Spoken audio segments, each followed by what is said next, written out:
در برابر رشد تکنیک و تکنولوژی در زندگی امروزه موقع استوار پیدا کردن آن طلبات را نسبت به کسب و هنرآموزی به مراتب زیاد می‌گرداند. از این لحاظ حکومت جمهوری تاجیکستان و وزارت معارف و علم جمهوری تاجیکستان جهت جلب جوانان به اندوختن علم و هنر و دانش‌های زمانوی با تشکیل مرکزهای تحصیلات علاوه‌ای در شهر و نواحی برای از برنمودن هنرهای ملی و آموزش زبان‌های خارجی زمینه مساعد فراهم آورده است. در مرکز تحصیلات علاوه‌ای شهر گلستان همروزه تا 100 نفر خوانندگان در 4 محفل اشتراک کرده در مجموع برای بهتر و خوبتر از بر کردن هنرهای ملی و زبان آموزی در این مرکز 12 محفل عمل می‌کند. امروز در مرکز تحصیلات علاوه‌ای نزد شعبه معارف شهر گلستان 12 محفل رایگان عمل می‌کنند که از روی جدول تقسیمات همروزه 4-5 محفل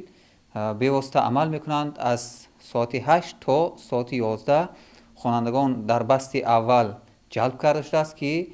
نزدیکی 80-100 نفر خواننده می آیند و می روند.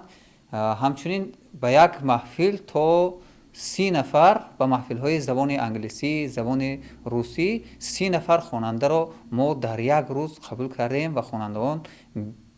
به ملال در یک سیمفونی بر هوا مجهز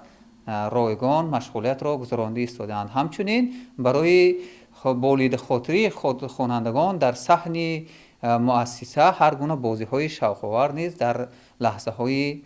خالیشان تنفسشان آنها را مشغول می‌داریم. بینای مرکز تحصیلات علاوه‌ای شهر گلستان ماه فوریه سال گذشته در دایره کارهای آبادانی بخشیده به 35 سالگی استقلال دولتی جمهوری تاجیکستان بنیاد و به استفاده داده شده دارای تالار مجلسی، سیمخانه‌های زبان‌آموزی، کتابخانه، حجره‌های روزگارداری، رسامی و دوزندگی میباشد. در مؤسسه محفل‌های هنرمندی نیز جایگیر میباشد که هنرهای قالین بافی، محفل بافندگی، دوزندگی، دارای تجهیزات‌های نو زمانوی، ماشین‌های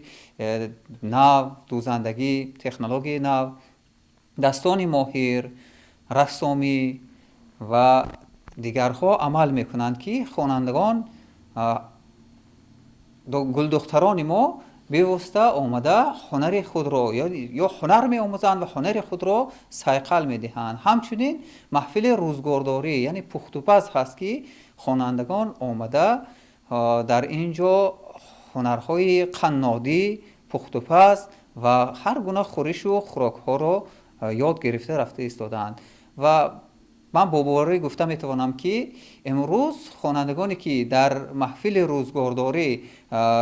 یک کورس مثلا 3 ماه هم خوانده باشند الکی در خانهشان یاری رسانی پدر و مادرشان گشتند و به ما هم ارسال میکنند که معلم ما امروز همین چیز در خانه ما پرسیم و مادرشان با قناعتمندی راضی هستند.